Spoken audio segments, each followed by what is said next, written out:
Et avec nous en direct du Donbass, Volodymyr Marini, chef de la communauté d'Ilivnika, dans la région de Donetsk. Bonsoir et merci beaucoup d'être avec nous en direct sur TV5 Monde. La première question, elle est simple. Quelle est la situation dans votre ville et dans les alentours ?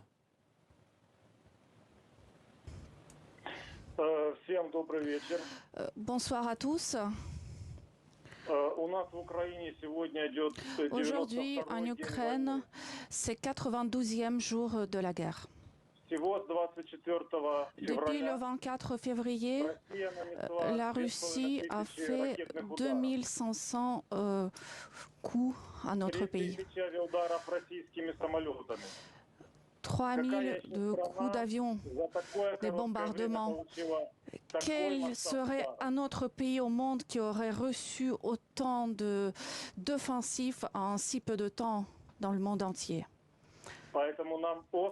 C'est pourquoi nous avons besoin vraiment très fortement les armes modernes, les avions modernes.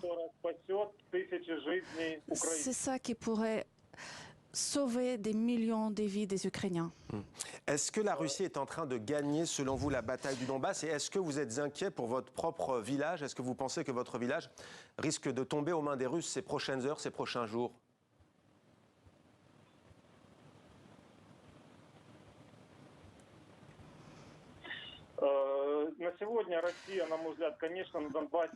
À mon avis, bien sûr, Russie a des avancées à Donbass. C'est pourquoi les prochaines semaines dans notre région seront très complexes. C'est évident.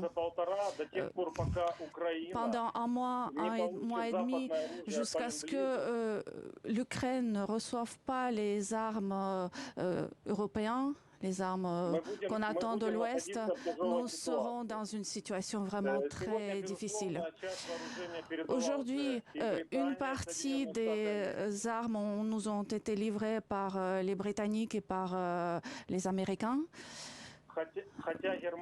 Mais il faut le dire que l'Allemagne ne nous a toujours pas envoyé des armes ou des munitions, malgré le fait que la décision a été déjà prise. À ce niveau-là. Si on prend les villes en Donbass, à Donbass, Severodonetsk, Liman, Bakhmout, dans ces villes, il y a des batailles vraiment très actives, les combats très actifs. Par exemple, Bakhmout a été cible des artilleries pendant toute la journée. À Liman aussi, les combats très violents. Mais il y a quand même une partie de territoire qui est gardée par les Ukrainiens. Et aujourd'hui, les Russes, d'après ce qu'on comprend, ont décidé d'encercler complètement la région de Donetsk. Et aujourd'hui, ils souhaitent également prendre complètement la région de Lugansk. Et chez vous, à Ilivnika, Volodymyr Marini, quelle est la situation des civils? Est-ce que vous vivez sous le fracas des bombes, sous le bruit des bombes? Est-ce que les gens peuvent avoir de quoi se nourrir, de quoi vivre tout simplement au quotidien?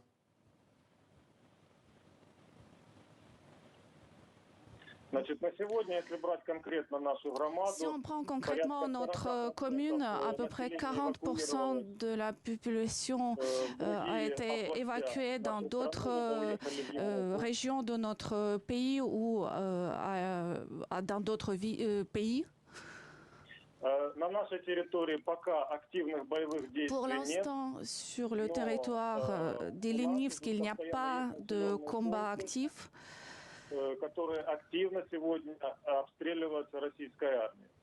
Mais on entend les sons d'artillerie russes en permanence, qui sont à côté, juste à côté. Le problème, c'est que justement, les villes dont j'ai nommé précédemment, les Russes ont beaucoup plus d'artillerie. Les rapports, on dirait, c'est 1 pour 20, les rapports entre artillerie russe et ukrainien. Donc, ça veut dire que les Russes, ils ont beaucoup plus de canons, par exemple, 20 fois plus de canons que l'armée ukrainienne.